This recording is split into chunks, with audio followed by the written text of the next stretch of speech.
그 후에 유대인의 명절이 되어 예수께서 예루살렘에 올라가시니라. 예루살렘에 있는 양문 곁에 히브리 말로 베데스다라 하는 못이 있는데 거기 행각 5이 있고 그 안에 많은 병자, 맹인, 다리 저는 사람, 혈기 마른 사람들이 누워 물의 움직임을 기다리니 이는 천사가 가끔 못에 내려와 물을 움직이게 하는데 움직인 후에 먼저 들어가는 자는 어떤 병에 걸렸든지 낫게 되밀어라. 거기 38 해된 병자가 있더라. 예수께서 그 누운 것을 보시고 병이 벌써 오래된 줄 아시고 이르시되 네가 낫고자 하느냐? 병자가 대답하되 주여, 물이 움직일 때 나를 못에 넣어주는 사람이 없어. 내가 가는 동안에 다른 사람이 먼저 내려가나이다. 예수께서 이르시되 일어나 내 자리를 들고 걸어가라. 하시니 그 사람이 곧 나아서 자리를 들고 걸어가니라.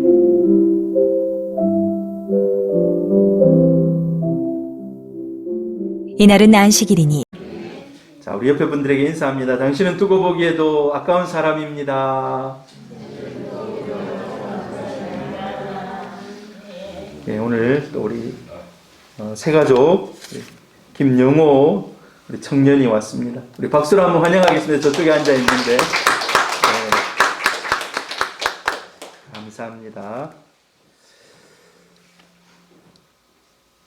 오늘은 요한복음 강의 19번째 시간 베데스다 은혜의 집이라는 그런 제목으로 여러분들과 함께 은혜를 나누기를 원합니다.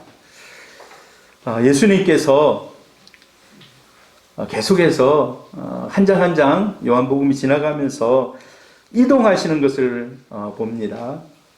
자, 예수님께서 4장에 어디에 계셨습니까? 4장 가나. 자, 수가라는 곳에 있다가 또 가나로 가셨어요. 예수님이 계속 이동합니다. 지금 이동이 굉장히 지금 자주 이동을 하는 그런 모습으로 성경에 기록이 되어 있습니다. 예루살렘에 계시다가 저 보면 여러분 그림이 잘 안 보이겠는데 수가라는 성에서 여인을 회복시키시고 다시 또 가나에 가서 왕의 신하를 고치셨습니다.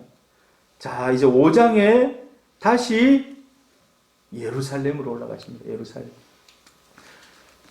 요한복음에는 7가지 이적이 기록이 되어 있어요. 이적이. 예수님이 사람을 살리고 고치고 막 이런 것들이 7가지가 기록이 되어 있는데 자, 우리 지금까지 몇 가지 이적을 보았습니까? 기억납니까, 여러분? 첫 번째 이적, 가나의 혼인잔치에서 물을 포도주로 바뀌고 또 두 번째 이적, 역시 가나에서 왕의 신하를 살리고 그리고 이제 오늘 세 번째 이적이 기록됩니다. 다시 예루살렘으로 올라가요. 예루살렘으로. 자, 여기 보면은 예루살렘 성 저 파랗게 외곽에 그려진 게 지금 예루살렘 성입니다. 예루살렘은 굉장히 성을 쫙 쌓아놨어요. 워낙 외세들의 침략이 많고 그렇기 때문에 성을 지금 저 파란색이 지금 성으로 쌓여 있습니다. 진짜 쌓여 있어요. 가면 좀 이따 제가 보여드릴 건데 자, 근데 예수님 당시에는 저 빨갛게 된 부분이 성으로 있었어요. 빨갛게 된 부분 보입니까? 점선으로 된 빨간 부분. 그 중에서 제일 핵심적인 부분이 성전입니다. 성전. 자, 성전 동쪽에 감람산이 있고 겟세마네 동산이 있고 자, 성전이 이렇게 네모가 되어 있다면 위에 쪽에 베데스다 연못이 있습니다. 오늘 이제 우리가 찾아가는 베데스다 연못이 있습니다. 그 주위에는 뭐 헤롯 궁전도 있고 그 다음에 제사장 집도 있고 자, 이런 식으로 예루살렘이 되어 있어요. 자, 예루살렘 성을 지금 모습입니다. 지금 모습 쫙 도시를 둘러싸고 있어요. 도시를 저만큼 저기 한 10m 정도는 될 거예요. 높이가 한 10m 정도 되는 성곽을 쫙 둘러서 예루살렘 전체를 이렇게 둘러싸고 있어요. 그 밖에도 예루살렘 도시가 있습니다만 제일 핵심적인 부분을 성곽으로 이렇게 둘러싸고 있어요. 거기에 저 문이 있습니다. 저런 문은 옛날부터 있었던 문들이에요. 옛날부터. 막 커가지고 막 차가 몇 대 왔다 갔다 하는 그런 문이 아닙니다. 여러분 생각해 보세요. 2000년 전에 차가 다녔겠습니까? 작은 마차, 마차 한 대 정도 들어가는 그런 조그만한 문입니다. 예, 문도 곳곳에 있어요. 문도 곳곳에. 분문도 있어요. 분문. 뭐 양문, 오늘 뭐 양문 나옵니다만 분문도 있어요. 분문이 무슨 문인지 아십니까? 이스라엘 백성들이 동물들을 가지고 옵니다. 동물들을 가지고 와서 거기서 이제 동물들, 짐승을 잡잖아요. 그러면 내장에 들어있는 똥 부분, 그것만 다 모아가지고 그쪽으로 나가는 그 문을 또 분문이라 해요. 자, 베데스다 연못이 이런 상태예요. 이런 상태. 우리가 보면은, 연못 하면은 평소에 이렇게 해가지고 그냥 접근성이 용이하게 그냥 평지에서 조금 있는 이런 게 아니에요. 거의 밑으로 20m, 30m 밑에 있어요. 20m, 30m. 여러분, 오늘 우리가 성경을 읽을 때 안전뱅이 이런 여러 가지 아픈 사람들이 나오잖아요.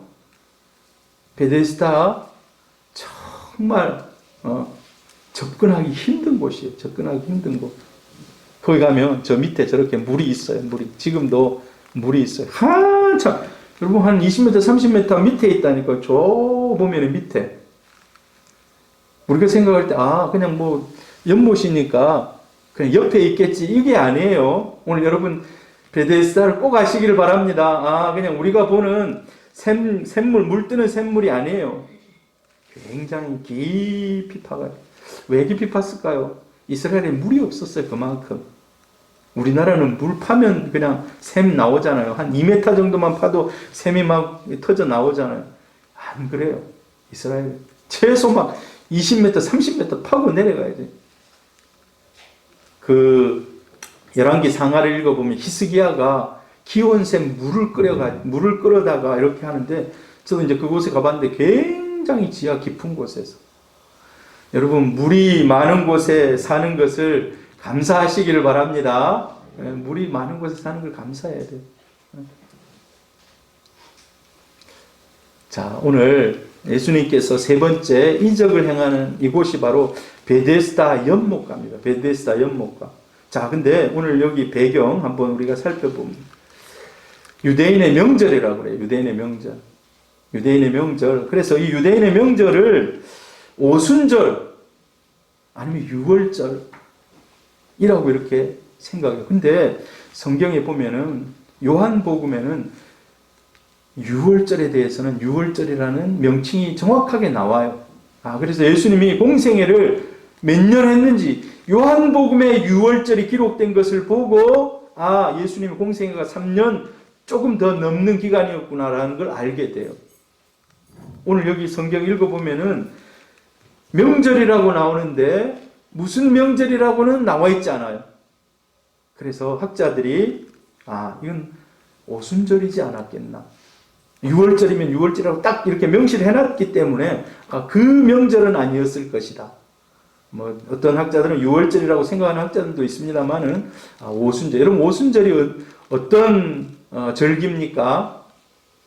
6월절 이후에 50일 지나서 만약에 4월 초에 6월절이었다면 5월 말쯤 한 50일 정도의 기간을 두고 그때 이제 예수님께서 이렇게 가신 겁니다.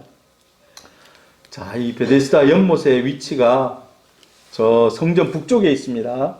성전 북쪽에. 아까 양문은 제가 설명했는지 모르겠는데, 양문은 왜 양문이라고 했는가? 말 그대로 제사 드릴 때 양들을 데리고 들어오는 곳입니다. 양들을. 여러분, 아무 데서나 중구난방으로 막 이 짐승들을 데리고 들어오는 게 아니에요. 정해져 있어요. 정해져 있어. 이 문으로는 사람들이 들어가고 여기까지는 이방인이 들어갈 수가 없고 이런 규칙들이 있어요. 그래서 북쪽에 양들을 데리고, 그 당시 때 제일 많이 쓰였던 제물이 뭐라고 생각하십니까, 여러분? 바로 이 양입니다. 양. 여러분, 이제 소도 할 수 있지만 손 덩치가 크잖아요. 그러니까 제일 사람들이 양, 양을 제일 많이. 그래서 아예 문 이름을 양문이라고 붙여놓은 거예요. 양문이라고. 그래서 그쪽으로, 북쪽으로 이제 데리고 들어와서 이제 제사를 드릴 때 양을 잡는 거죠. 자, 그 다음에 이제 우리가 알아야 될 것은 베데스다. 베데스다는 뜻이 있어요. 베데스다는 두 개가 합성해서 만들어진 이름인데, 베트는 집이라는 뜻이에요. 베트. 그 다음에 베데스다, 베트. 우리가 이제 자비. 여러분, 하나님은 은혜와 자비가 충만하신 분입니다 라고 얘기할 때 헤세드라는 말을 씁니다. 헤세드는 자비예요. 자비. 그러니까 베트, 헤세드 이게 합쳐져 가지고 베데스다가 된 거예요. 두 개가 합쳐져 가지고. 그래서 뜻이 은혜의 집입니다. 은혜의 집. 여러분, 왜 은혜의 집이라고 지어놨겠습니까? 바로 이 전설이 있는 거예요. 전설. 어떤 전설이 있습니까? 그곳에 찾아오는 사람들이 혹시 막 아까 굉장히 밑에잖아요. 근데 그런 일이 있을까 싶어요. 바람이 얼마나 세게 불고 막 하면 막 이 물이 막 흔들리는. 가끔 여러분 지진이 일어나기도 합니다. 우리 이 지구과학 현상 중에 여러분 지진 만나보신 적 있습니까? 지진. 나는 지진을 확실하게 느꼈다 하시는 분 있습니까? 저는 몇 번 그런 적이 있어요.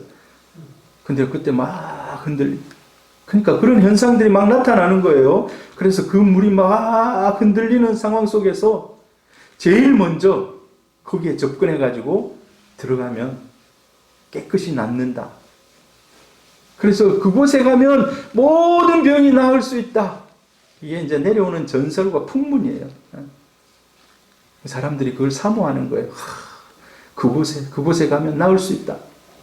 그래서 여기는 이 연못가에는 온갖 아픈 사람들이 다 와 있어요. 온갖 아픈 사람들. 소경, 안전뱅이, 절뚝발이, 중풍병자 이런 사람들이 이 주위에 와가지고 늘 대기를 하고 있는 겁니다. 다 보고 있는 거예요. 혹시 물이 막 흔들리고 막 미동이 일어나고 그러면 제일 먼저 나가요. 여러분, 제가 시골에 있을 때 뭡니까? 청개구리 압니까? 청개구리 여러분. 청개구리를 잡아다 주면은 그때 뭐 50원씩 받았어요. 우리 동네에 좀 아프신 분이 있었는데 그분이 다른 분들한테 무슨 얘기를 들었는지 모르겠지만 청개구리를 산채로 먹으면 낫는다는. 그러고 보니 청개구리 좀 영양가는 있을 것 같아요. 그래 청개구리 잡아가지고 그분 갖다 주면 50원 받고 그분이 그거를 바로 그 자리에서 먹는 걸 봤어요. 여러분, 도시에 살아서 그런 거 잘 모르겠지만 개똥도 약이 됩니다. 그런 얘기 들어보셨습니까? 그러니까 사모하게 되면은 뭐든지 바라보게 됩니다. 뭐든지 좋다더라 하면 막 아프신 분들 특별히 그래요. 아프다 하면 막 그걸 막 찾아가. 보세요 여러분, 소경, 안전뱅이, 절뚝발이, 중풍병 이 사람들 평생 낫기를 원하는 거예요. 그러니까 그 전설을 따라서 그곳에 왔어요. 기다리는 겁니다. 기다려. 근데 이 사람들의 상태가 어떻습니까? 하나같이 지금 자기 힘으로 물에 들어갈 수 없는 사람들이에요. 이런 거를 뭐라 하는지 압니까? 희망고문이라고 그래. 희망고문. 들어가면 1번으로 들어가면 되는데 무슨 소경이 1번으로 들어가겠어요? 안전뱅이 들어가면 되는데 어떻게 1번으로 들어가겠어요? 중풍병자, 여기 보니까 오늘 성경에 나온 혈기 마른 자, 혈기 말랐다는 말은 피가 안 통해서 이게 이제 신경이 없다는 말이에요. 신경이 죽었다는 얘기예요. 보통 중풍병자들이 그렇잖아요. 예. 이 사람들은 지금 희망 고문을 당하고 있는 거예요. 매일매일 희망 고문 당하고 있는 거예요. 물속에 들어갈 수 없는 사람들. 자, 근데 우리가 영적으로 바라볼 때 이 모습은 우리 사람들, 죄인들의 그러한 모습이라고 할 수가 있습니다. 이 세상의 모든 인간에 대한 영적인 그런 묘사라고 할 수가 있어요. 아무도 물이 지금 동하면 들어가면 낫는데 생각은 하지만 자기 힘으로는 구원할 수 없는, 인간이 그렇습니다. 인간이 그래요. 똑같아요. 들어가면 낫는데 계속 희망 고문 당하는 거예요. 그러나 자기 힘으로는 아무것도 할 수 없는, 여러분, 사람들은요, 구원을 또 득도를 한다고 다른 종교에서는 이런 걸 얘기합니다. 도를 아십니까? 여러분, 요즘도 그런 사람들이 있습니까? 가보면 도를 아십니까? 하고 한번 도에 대해서 들어보시겠습니까? 저 뭡니까? 중앙동이나 저 서면 가면 그런 사람들이 주로 있어요. 종교, 철학, 어떤 사람은 선하게 살면 된다. 그러면 천국 갈 수 있다. 그러면 극락왕생한다. 이런 얘기들을 합니다. 어찌 보면은 그것이 자기를 구원해 줄 줄 알아요. 희망을 스스로 부여하면서 살아갑니다. 근데 그것들은 아무것도 사람을 변화시킬 수 없는 줄 압니다. 여기서 지금 기다리고 있는, 물이 동하기만 기다리고 있는, 여러분, 아까 그 깊은 곳에 사람들 내려놓는 것도 힘들어요. 가족들이 얼마나 노심초사하면서 그거 데려다 놓겠습니까? 가족들도 몰라요. 이제 또 가족들이 옆에서 지켜서 물이 동하면 내가 바로 뭐 아버지면 아버지, 아들이면 아들, 내가 너를 제일 먼저 데리고 들어갈게. 서로가 경쟁자인 거예요. 서로가 경쟁자. 여러분, 서로가 경쟁자라니까요. 이게 은혜의 집인 것 같습니까, 여러분? 확신이 없는 가운데 스스로 위로하면서, 세상도 나를 고쳐주지 못하는데 여기서라도 고침받아보자. 그렇지만 언제 고침받을지 모르면서 확신도 없이 서 있는 거예요. 거기서 기다리고 있는 겁니다. 아무런 확신도 없는 상태에서 뭔가를 바라보면서 이걸로 위안을 삼는 우리 시대나 똑같은 그런 모습입니다. 여러분, 교회에 이제 우리가 여기 이제 교회 사람들이 이제 다 나오셨습니다. 교회 나왔는데 절대로 자기 힘으로는 구원 얻을 수 있다고 생각하는 사람들은 이 교회에 와서 생각이 바뀌어야 돼요. 나는 뭐 내 혼자 힘으로도, 교회에 와서는 그 생각들이 다 바뀔 수 있기를 바랍니다. 우리 힘으로 할 수 있는 건 아무것도 없어요. 자, 근데 이게 너무 이율배반적이에요. 이율배반적. 물이 동한 후에 물이 막 말라버리든지 물이 막 흔들리든지 그럴 때 이게 이제 들어가는 거거든요. 집을 그래서 베데스다라 지었어요. 여러분, 기도원 중에 베데스다 기도원 많이 있는 거 아십니까? 제가 포도원 교회에 있을 때 청년부 이름이 베데스다예요. 베데스다. 청년부 이름이 베데스다예요. 근데 김문훈 목사님 오시더니 그 이름 좋지 않다. 성경에 보면 베데스다 그거 맨날 싸우는 곳이다. 자기가 빨리 들어가려고 싸우는 곳이다. 이름 바꿔라. 그래, 이름을 바꿨어요. 베데스다 이름은 엄청 좋습니다. 좋은 이름이에요. 근데 이 은혜의 집에서 일어나고 있는 현상은 은혜가 아니라는 겁니다. 은혜의 집에서. 은혜는요, 행위나 공로의 반대말입니다. 은혜는 공로가 없는 자에게 거저주는 거예요. 거저주는 거.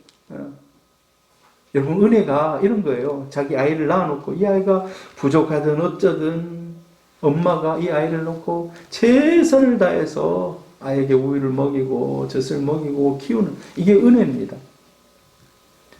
애가 오히려 더 한 3kg로 태어나야 되는데 2kg로 태어나면 엄마가 더 정성스럽게 아이를 회복시키기 위해서 온갖 좋은 걸 갖다가 먹이고 하잖아요. 이게 은혜예요, 은혜. 야, 니네 3kg 안 되니까 니는 안 돼 하고 버리는 부모 있습니까? 그런 부모는 없어요. 받을 자격이 없는데 부어지는 것이 은혜입니다. 원인이 나한테 하나도 없는데 결과가 좋게 주어지는 게 이게 은혜예요. 자, 그런데 이 이율배반적이라는 것은 베데스다가 은혜의 집이지만 이 은혜는 은혜의 원리로 이 집이 계속해서 유지되지가 않습니다.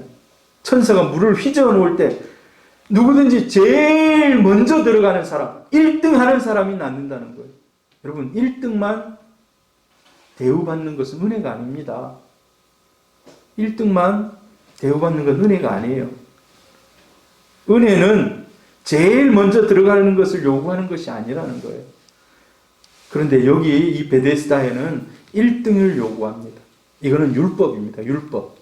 제일 먼저 들어가는 사람 1등 낳는다. 자, 진짜 이제 그런 일이 있었다고 칩시다. 그 사람이 들어가가지고 낳고 나왔어. 낳고 나왔어.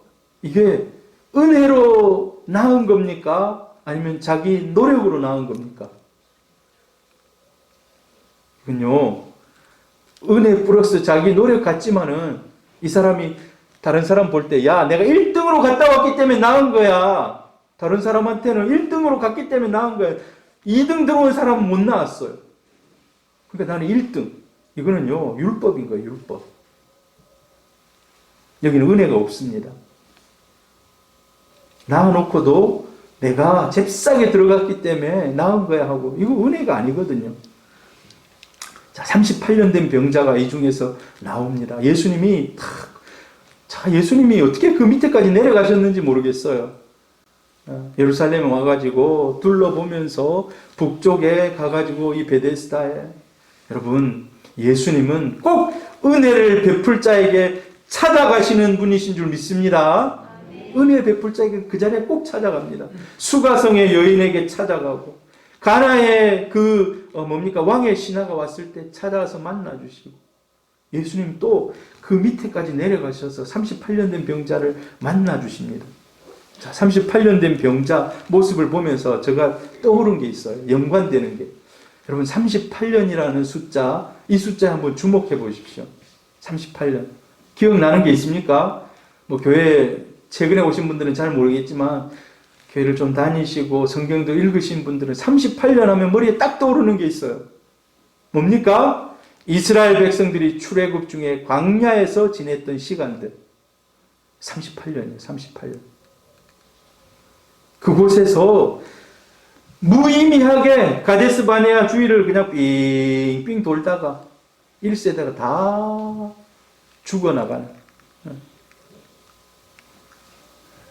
12정탐꾼을 민수기 13장, 14장 보면은 올려보냅니다. 가가지고, 자, 정탐하고 와라. 그래서 우리가 어떠한 곳에 가서 어떠한 진로를 따라서 들어갈지, 우리가 어떻게 공격해야 될지.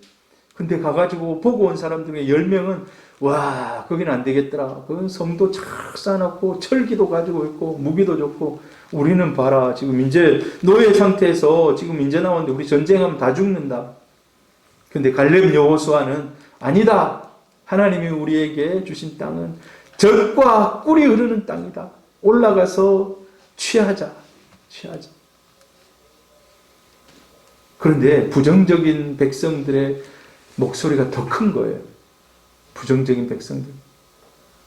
나중에는 모세를 돌로 죽이려 하고, 이 갈렙 여호수아도 어려움을 당하고, 그 결과 어떻게 됩니까?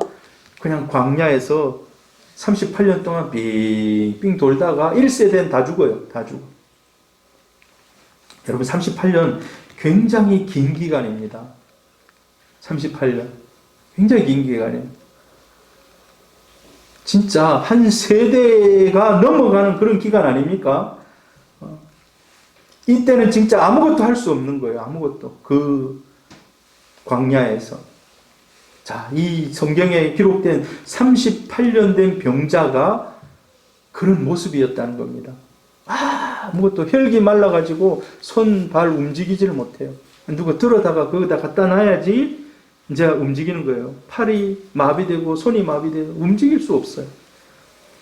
근데 예수님께서 요한복음 5장 14절 다음에 살필 우리 9절에 보면 이렇게 말씀하고 있어요. 같이 읽어봅니다. 시작. 그 후에 예수께서 성전에서 그 사람을 만나 이르시되 보라, 내가 나았으니 더 심한 것이 생기지 않게 다시는 죄를 범하지 말라 하시니.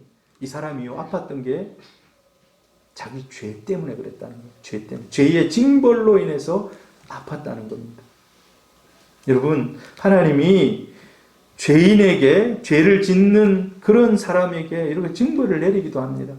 사람들은 모른다 할지라도 자기 자신은 아프고 나서 아 내가 이런 것 때문에 아팠구나라고 본인은 알 수 있어요. 이 사람도 아픈 원인을 다른 사람 몰랐을지라도 예수님께서 너는 네 죄 때문에 그렇게 38년 동안 아팠다.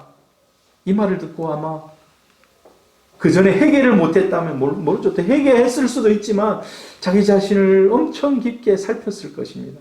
회개하지 않았다면 깊이 회개했을 것입니다.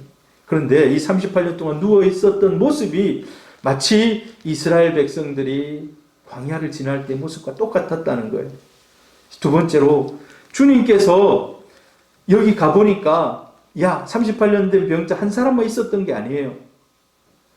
여기는요 안전뱅이, 소경, 절뚝발이 그 많은 사람들이 있었어요. 근데 예수님이요 거기 가서 그 사람들 다 자 여러분 짐 싸가지고 다 올라가세요 하면 다 나와서 올라갔을 겁니다. 근데 예수님 그렇게 안 했더라고. 딱 한 사람, 많은 병자들이 있는 그곳에서 한 사람만, 오직 한 사람만 고치셨어요. 근데 왜 그러면 하필 중풍병자 그 사람인가? 중풍병자 그 사람인가? 왜 나입니까? 여러분 이건 우리는 알 수가 없어요. 이건 우리가 알 수가 없어요.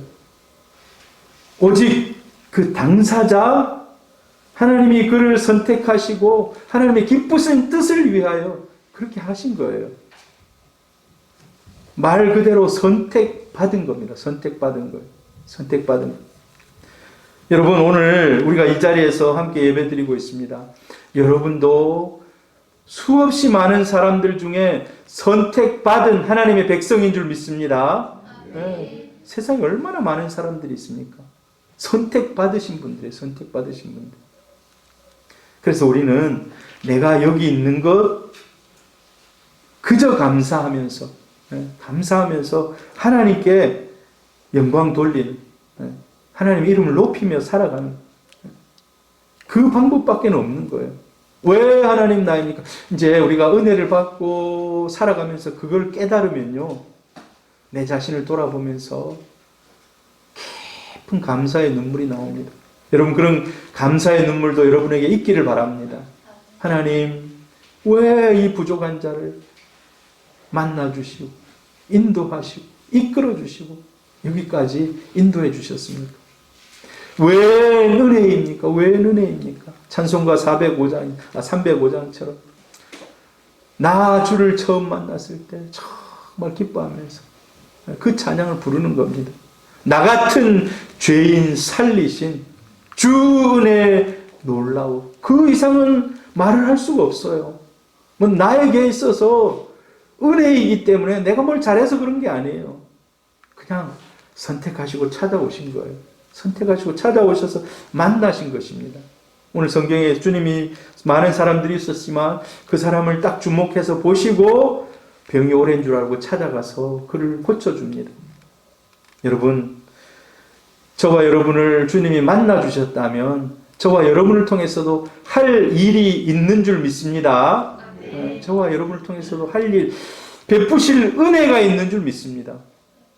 그냥 하나님은 선택하셔서 이제 네 마음대로 살아라, 네 뜻, 네 혼자 살아라 이렇게 하지 않으셔요. 하나님이 예수님이 또 만나서 이제는 더 이상 죄를 짓지 말고 은혜 가운데 살아라라고 얘기하잖아요. 주님이 오늘 그 사람에게 질문합니다. 어떤 질문을 합니까? 내가 낫고자 하느냐? 네가 낫고자 하느냐? 여러분, 이 병자가 제일 원하는 게 뭡니까? 낫는 거예요, 낫는 거. 근데 예수님이 물어봅니다. 네가 낫고자 하느냐? 너무 뻔한 질문을 예수님이 하고 있어요. 네가 낫고자 하느냐?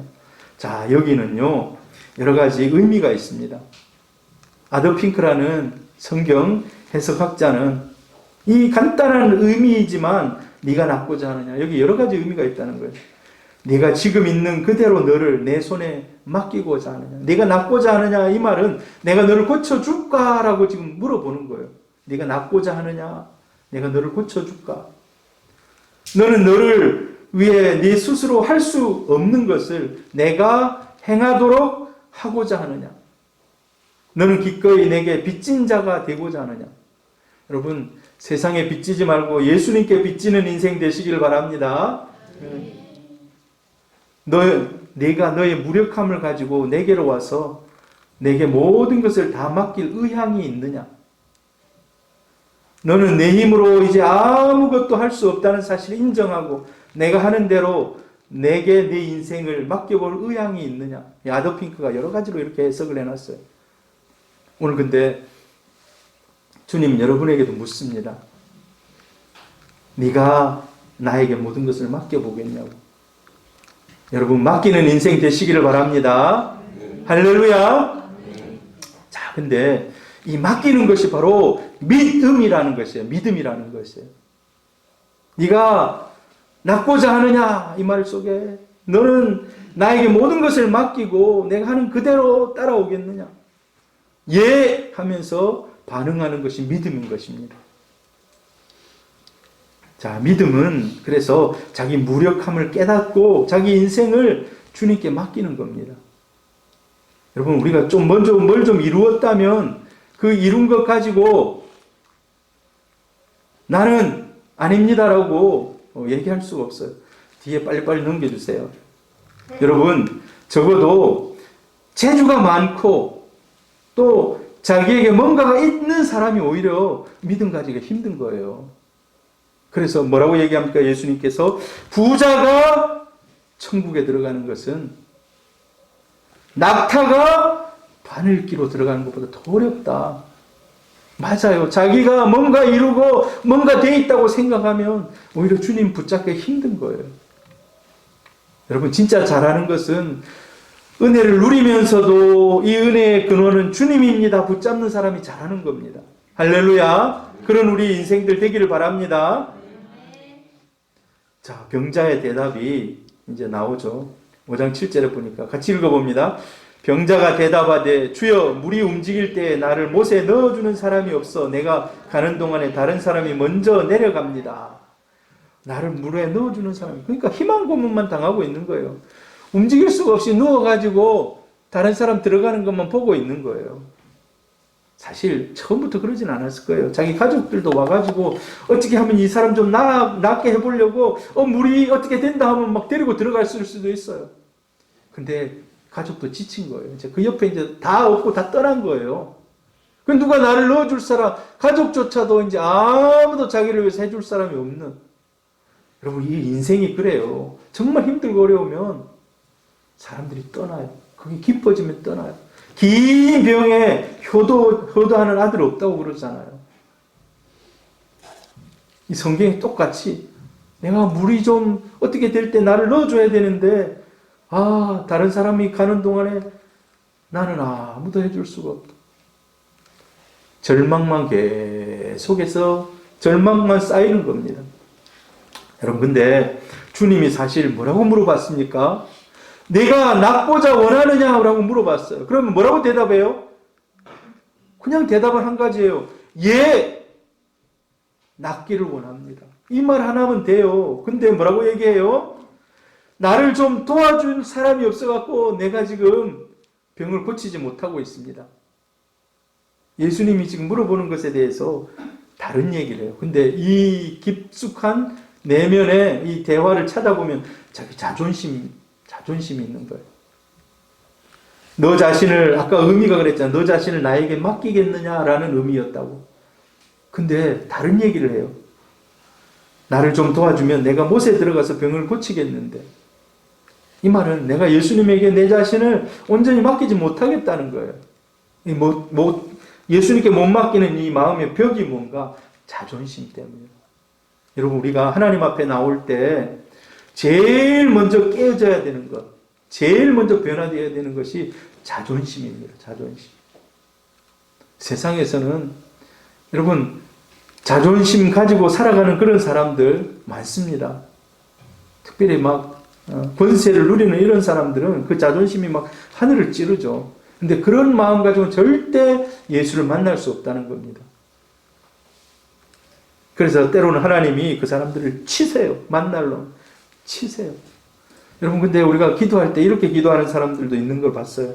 하나님, 우리 남편을 하나님이 때리셔라도 치셔가지고라도 주님 만나게 해주세요. 사실 그 기도가요, 굉장히 어찌 보면은 민감한 기도이면서 위험한 기도예요. 위험한 기도. 정말 남편이 구원받을 가망성이 없다, 그러면 그런 기도도 드려야 되겠지만, 그 굉장히 민감하고 위험한 기도인 거예요. 하나님, 어떤 방법을 통해서라도 구원해 주십시오. 또 어떤 사람들은 그러죠.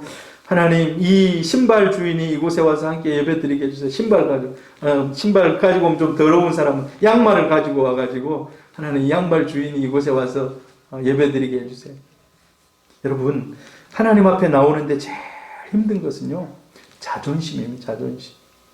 여러분, 이 시간에 이 자존심을 하나님 앞에서는 다 내려놓으시기를 바랍니다. 수많은 사람들이 예수의 복된 소식을 들었지만은 예수 앞에 나오지 못해요. 바리새인, 서기관, 제사장, 예수님이 하신 일들을 보면 저 사람이 누군가? 그런데 무슨 갈릴리에서 선한 것이 나올 수 있냐? 이 자존심이거든요. 여러분, 서울대학 나온 사람이 부산대 나온 사람, 몇 년 전에 부산대 총장 뽑는데, 현수 부산대 다니고 있지만 서울대파와 부산대파가 막 이렇게 다투더라고. 우리 온천교회에 있는 교수님도 자기가 총장 선거를 나갔는데 그분이 서울대파인데, 이번에는 부산대파만 전부 다 밀어주고 있다고 하면서 투덜투덜 하면서 자기가 안 됐는데, 세상은요, 이 자존심으로 쫙, 여러분, 우리가 주님을 만날 때, 은혜를 강구할 때, 이 모든 자존심을 내려놓으시기를 바랍니다. 그게 주님 만나는 접촉점인 거예요. 자, 그런데 주님께서 오늘 이 병자를 향해서, 여러분, 사람은요, 마음이 돌아서면, 이 사람에게 내가 은혜 베풀 필요가 없다라고 생각하면 다른 곳으로 시선을 옮기기도 합니다. 사람의 마음은 바뀌어요. 야, 내가 너를 고쳐줄까? 지금 물어봤는데 나를 넣어주는 사람이 없습니다 하면, 이 사람은 준비가 안 됐구나. 준비된 사람 찾아가야지 하고 그 사람 찾아갈 수 있어요. 근데 예수님 그러지 않았습니다. 한 사람 딱 선택하셔서 그 사람에게 끝까지 은혜를 베풀어 주십니다. 예수님은, 야, 너 지금 동문서답하고 있는데 니 됐다 하고 다른 사람한테 가지 않았어요. 그 사람에게. 여러분, 제가 이 말씀을 묵상하면서 그런 생각이 들어요. 우리 인간은 연약해서 하나님을 완전히 깨닫고 예수님을 완전히 깨닫는 것이 힘든데, 주님은 우리를 기다려 주신다는 겁니다. 할렐루야. 이게 은혜입니다. 기다려 주는 것이 은혜예요. 합당한 인식이 생길 때까지, 생기면 와가지고 내가 너를 만나겠다, 이렇게 하지 않으신다는 거예요. 네가 나를 모르지만 내가 너에게 은혜를 베풀겠다. 이게 주님의 마음입니다. 그리고 얘기합니다. 네 자리를 들고 일어나 걸어가라. 이 말씀이 딱 내려오는 순간, 여러분, 근데 이 예수님의 말씀은요, 일반 명령이 아닙니다. 이 말씀은 창조주의 절대 명령이에요. 창조주의 절대 명령.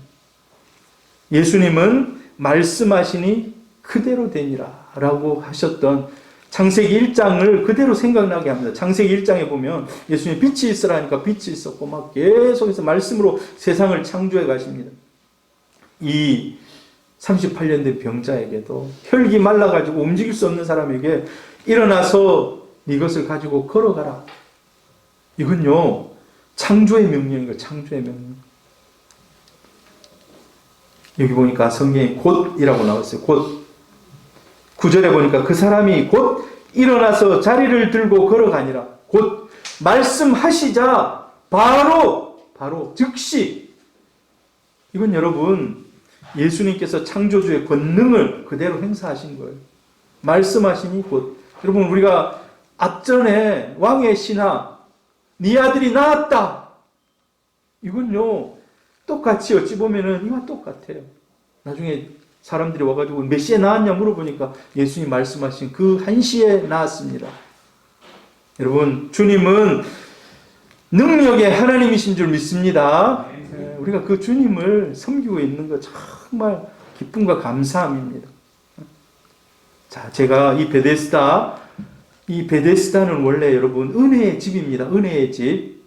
은혜의 집인데 원래는 여러분 은혜가 충만하고 은혜의 원리가 그 집을 다스리는 원리가 되어야 돼요. 자, 그런데 여기서는 은혜를 찾을 수가 없습니다. 베데스다에서는. 예수님 오시기 전까지 베데스다에서는 은혜를 찾을 수가 없어요. 여러분, 그러면 이 세상에 어디에서 우리가 은혜의 집을 찾을 수 있겠습니까? 세상에서 우리가 어디에서 은혜의 집을 찾을 수가 있을까요? 베데스다. 여러분, 바로 교회가 베데스다인 줄 믿습니다. 이 막 싸우고 투쟁하는 것이 아니라 정말 은혜가 흘러가는 통로가 교회예요. 교회가 은혜의 집이 되기를 축복합니다. 교회마저 편가르기를 하고 나누기를 하고 막 사람들을 숫자로 세우고, 여러분, 그건 세상의 논리라는 겁니다. 교회는 베데스다가 되어야 될 줄로 믿습니다. 그래서 이 교회는요, 은혜를 구해서 얻는 것이 아니라, 성도는 은혜를 구해서 얻는 거예요. 은혜를 입은 사람입니다. 여러분, 구한다와 입는 것은 달라요. 우리 아들이 탁 보고 돈이 없는 것 같다. 제가 보니까 돈이 없는 것 같다. 아버지 돈 좀 주세요. 하나 돈 필요해가지고 얼마 하고 10,000원 주는 거고, 아들이 돈이 없네. 내가 통장에 먼저 보내주고 나서 아들 통장에 돈 보냈다. 이 은혜인 겁니다. 은혜. 아들이 구해서 막. 그런데 예수 믿는 사람들은, 교회는 이 은혜로 움직이는 곳인 줄로 믿습니다. 은혜로 움직이는 거예요. 이 차이가 큽니다. 구해서 받는 거하고. 여러분, 구해서 받는 것도 귀한 거예요. 우리가 기도는 하나님께 간절히 구해서 받습니다만은, 그러나 그것을 뛰어넘는 은혜가 있다는 거예요. 생각만 했는데도 하나님이 주시는 은혜.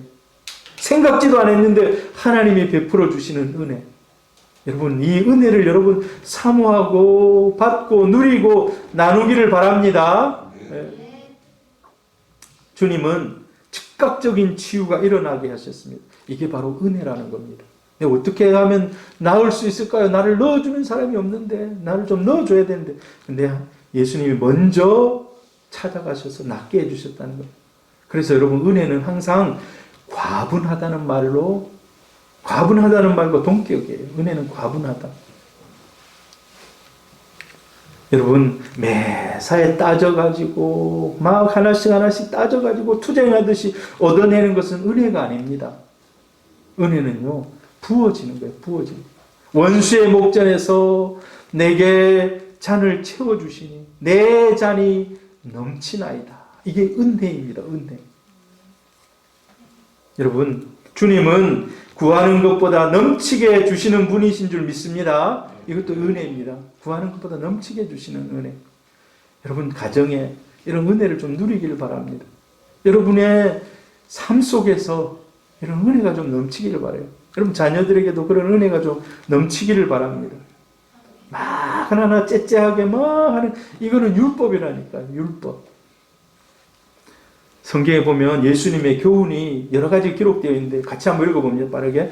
나는 너희에게 이르노니 악한 자를 대적하지 말라. 누구든지 내 오른편 뺨을 치거든 왼편도 돌려대며 또 너를 고발하여 속옷을 가지고자 하는 자에게 겉옷까지도 가지게 하며 또 누구든지 너로 억지로 오리를 가게 하거든 그 사람과 심리를 동행하며 내게 구하는 자에게 주며 내게 꾸고자 하는 자에게 거절하지 말라. 이게 은혜입니다. 은혜. 억지로 가자고 했는데 아니다. 나 심리 배나 더 같이 갈게. 구워주라고 했는데 거절하지 않고 구워줘. 이 은혜입니다. 자, 여러분, 이 은혜를 따라서 교회가 또 여러분의 가정이 운영될 수 있기를 바랍니다. 세상은 그렇지 않아요. 세상은요, 내게 뭔가 해를 끼치면 내가 배나 갚아줘야지. 이게 세상의 원리입니다. 특히 정치하는 사람들, SNS나 이런 거 보면 다 그런 원리를 따라서 막 움직여요, 보면. 여러분, 세상의 가치관이 어떠하게 흘러가든지 우리는 말씀 위에 서야 될 줄로 믿습니다. 여러분, 그래서 여러분에게 해를 끼치고 어려움을 준 이런 사람들이 있다면 먼저 찾아가서 용서하시기를 바랍니다. 먼저 찾아가서 손 내밀기를 바랍니다. 여러분, 은혜의 집은 그래서 자랑할 것이 없는 거예요. 자랑할 것이. 성도는 자랑할 것이 없는 사람입니다. 아무것도 자랑할 것이 없어요. 열심히 최선을 다해서 바울이 소아시아, 유럽에 복음을 전했습니다. 그리고 나서 고린도전서 15장 보면 나의 나 된 것은 하나님의 은혜로 된 것이니 내가 많이 수고하고 여러 가지 했지만은 그러나 나와 함께 하신 하나님의 은혜입니다. 여러분, 이 시간에 이 자리에 앉아 있는 것 자체가 은혜입니다. 할렐루야. 여러분이 자녀들 다 결혼시키고 또 여러 가지 은혜를 누리면서 살아온 거 다 하나님의 은혜. 자랑할 게 하나도 없어요. 우리 자녀가 공부를 잘했습니까? 그것도 자랑할 게 없어요. 하나님이 은혜를 베푸신 거예요. 직장, 좋은 직장에 다니고 있습니까? 돈을 많이 벌었습니까? 다 은혜인 거예요. 다 은혜. 그래서 우리가 이런 은혜를 받은 사람으로서 주님, 저에게 어떻게 이런 과분한 사랑을 베푸셨습니까? 제가 이 사랑을 자랑하겠습니다. 그리고 이 은혜를 더 깊이 알게 해 주옵소서. 이거밖에 없는 거예요. 자랑할 게 없는 거예요. 자, 그리고 교회는 은혜를 입은 사람들의 모임이고 교회를 지배하는 원리는 은혜입니다. 자, 교회가 이제 마지막입니다. 아이디어가 좋아서 그 교회가 막 부흥하고 성장했다. 그 가보면 그런 잘 될 원인들이 있기는 있어요. 가보면 아, 저 교회 하나님 복을 주셔서 잘 되는 원인이 있기는 있습니다.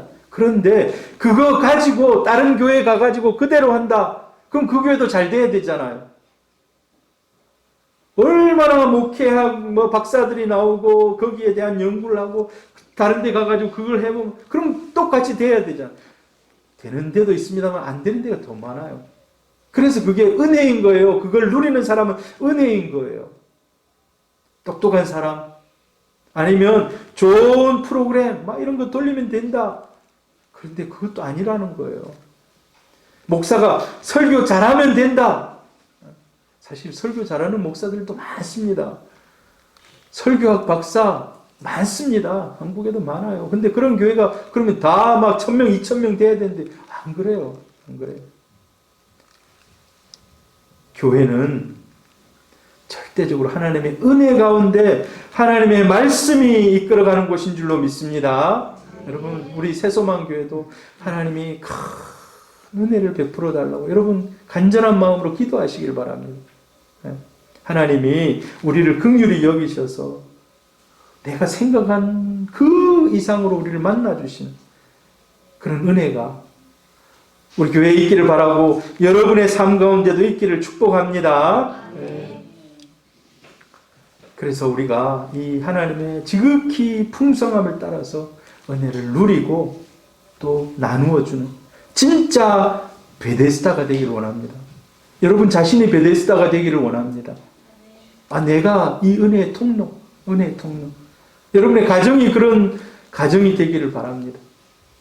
요즘은요, 사람들이 다 문을 잠가놓고 그 안에서 무슨 일이 일어나는지 몰라요, 그 가정에. 옛날에는 뭐 시골 같은 데는 담이 안 높았어요. 다. 그냥 그 집에서 무슨 일이 일어나는지 다 보는 거예요. 아, 저 집은 그래서 참 은혜로운 집이다. 아, 저 집은 맨날 싸우는 집이다. 어렸을 때 늘 보면서 저는 이제 그렇게 컸거든요. 여러분, 여러분의 가정이 은혜의 통로, 베데스다가 되기를 바랍니다. 은혜의 집이 되기를 바랍니다. 우리 새소망교회가 은혜의 집이 되기를 바랍니다. 하나님의 원리는요, 과분하게 베풀어 주시는 사람이에요. 과분하게 베풀어 주시는 사람.